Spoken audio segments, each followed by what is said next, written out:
Tell Me That You Love Me. Ito ay bagong South Korean television series na nakatakdang ipalabas ngayong November 2023.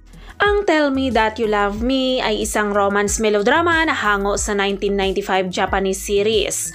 Ang serye ay tungkol sa pag-iibigan sa pagitan ng isang pintor na may kapansanan sa pandinig na ginagamit upang ipahayag ang kanyang mga damdamin sa pamamagitan ng mga guhit sa halip na mga salita, at isang naghahangad na artista na nagpapahayag ng kanyang damdamin gamit ang kanyang boses. Nagkataon silang dalawa ay nagkita at na-inlove sa isa't isa.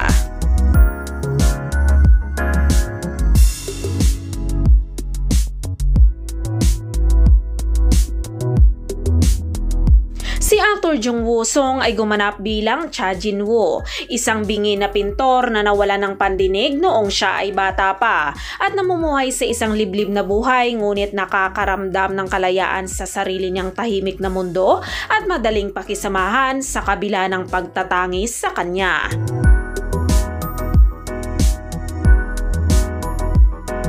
Habang si actress Shin Hyun-bin naman ay gumanap bilang Jung Moo-yeon, isang hindi kilalang aktres na may respeto sa sarili habang buong pagmamalaki niyang tinutupad ang kanyang mga pangarap at pagmamahal.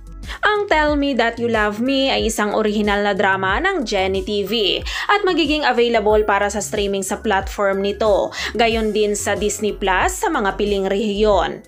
Ipapalabas din ito sa ENA Channel sa Nobyembre 27, 2023 at ipapalabas tuwing gabi ng Lunes at Martes hanggang January 16, 2024 na may kabuuang 16 episodes.